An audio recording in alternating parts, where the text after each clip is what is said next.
Hello, hello.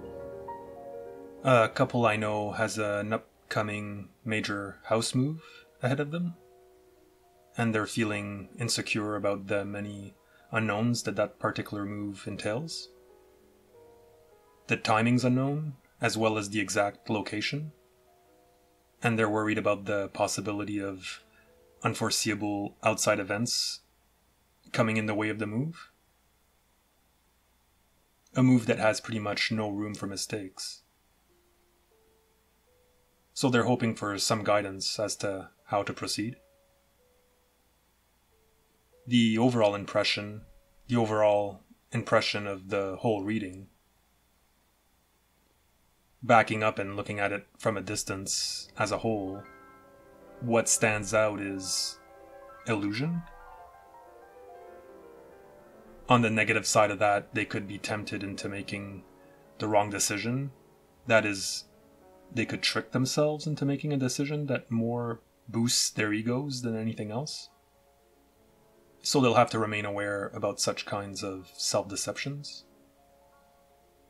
On the positive side, it's the positive side of illusion. Basically magic. Everything being somewhat magically set up for them.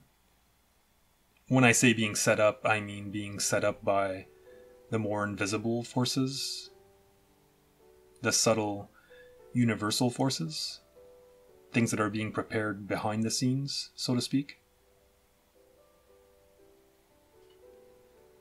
Starting with the question itself, there's their present home, which sees them being literally moved out of. We're seeing the editing of their present circumstances, the cutting out of old things, replacing them with the new, which is being imposed on them by forces from above, basically by forces beyond their control.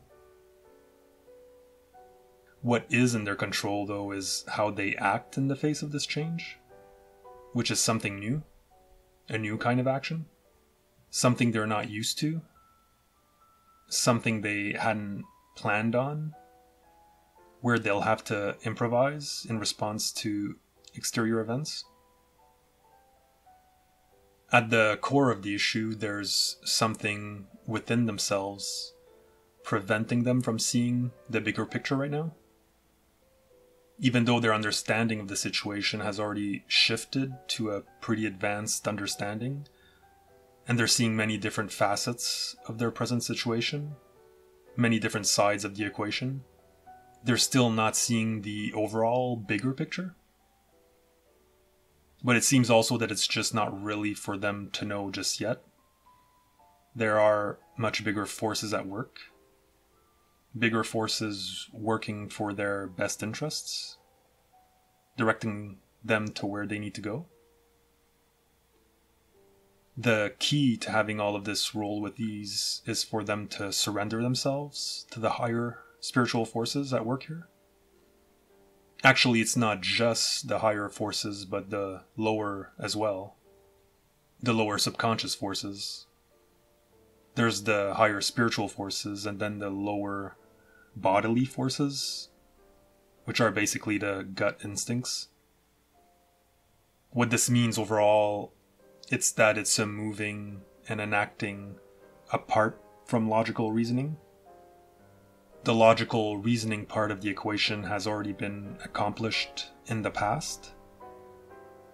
Now it's time to surrender to something else entirely. This doesn't mean no action. It means surrendering to the higher will, yet acting in accordance with that will. This same message is being repeated with the card position that pertains to environment. Clearly a surrender to beneficial forces that are acting and working outside of their control, while they themselves are stuck in their habitual tendencies of racking their brains into solving a problem that can't be solved through intellect and logic alone. The more they see this as an intellectual problem that needs logical and deductive reasoning, the more they block access to their extrasensory faculties. But all of this they're unable to see right now. It's like I was saying earlier, it's by surrendering the issue, all the while remaining open and receptive to the next steps that they'll tap into, beneficial and supportive energies that are surrounding them right now. Surrounding energies that are seeking to give them even more than what they're expecting. The timing of their move, as well as its location, these will come of themselves, right out of the blue, which will arrive because of uncontrollable outer events, and are going to be way better than anything they were previously anticipating. Even though they can't just trust and relax into this knowing, no matter how it's conveyed, things are gonna come about in a way that they'll be able to just glide into it when the time does come. Okay, well, that's the gist of it for now. Until the next reading, have a good one.